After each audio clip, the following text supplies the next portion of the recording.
വന്നോ? ഞാൻ ഭയങ്കര അപ്സെറ്റ് അയച്ചാ. ഞാനും സെറയും പുറത്തു പോയിട്ടുണ്ടായിരുന്നു. എന്നെ ഭയങ്കര ഒരുമാതിരി ഇൻസൾട്ട് ചെയ്യുന്ന എന്നോട് സംസാരിച്ചു. എനിക്കത് ഇഷ്ടപ്പെട്ടിട്ടില്ല ചേച്ചാ. അപ്പൊ എനിക്കൊന്നും പറയാൻ പറ്റിയില്ല.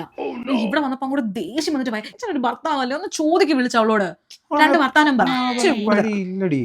കൂടുതലാ എനിക്ക് ഇഷ്ടപ്പെട്ടിട്ടില്ല. Hello hello. വിശേഷം? നല്ല വിശേഷം. കുറെ കാര്യങ്ങളൊക്കെ കേട്ടല്ലോ. മാളുമായിട്ട് എന്തോ പറഞ്ഞെന്നോ സംസാരിച്ചെന്നോ? എന്ത്? ഞങ്ങൾ തന്നെ ഷോപ്പിങ്ങിന് പോയി. കുറെ കാര്യങ്ങളൊക്കെ ഞങ്ങൾ നിങ്ങളോട് തമാശക്ക് പറഞ്ഞു. അതല്ലാതെ ഞാനൊന്നും പറഞ്ഞായിട്ട് ഞാൻ ഓർക്കുന്നില്ല. മാളു ഇങ്ങനെ എടുക്കുന്നു ഞാൻ വിചാരിച്ചില്ല കേട്ടോ. മാളു ഇങ്ങനെ പറയാൻ വഴിയില്ലല്ലോ. വന്നോ? ഇച്ച വന്നിട്ട് എന്താ മിണ്ടായിരുന്നു? ആരെ കോളില്? എന്നാ ഉണ്ടടി വിശേഷം? നിങ്ങൾ കോളിലായിരുന്നു. ഞാൻ അറിഞ്ഞു. ഒലീസാനൊന്ന് വിളിക്കണ്ടായിരുന്നു സേറെ വിളിച്ചപ്പോ. ഇടി എന്നാ പറഞ്ഞു? അങ്ങനെയൊക്കെ ഞാൻ പറയും. ഈ ഇച്ചാന്റെ ഒരു കാര്യം കൊച്ചു കളരെല്ലാം അങ്ങ് പറയുക. എടി പിന്നെ കുഴപ്പമില്ല. നാളെ നമ്മൾ പ്ലാൻ ചെയ്ത പോലെ തന്നെ ഷോപ്പിങ്ങിന് പോവാം കേട്ടോ. നീ ഞാൻ നേരത്തെ പറഞ്ഞു കേട്ടോ. എടി ഞാൻ ഇച്ചാൻ ഫുഡ് കൊടുക്കട്ടെ. വന്നോ നിങ്ങൾ അങ്ങ് നിൽക്കുവോ കൊച്ചു കളർ? ഫുഡ് തരാം.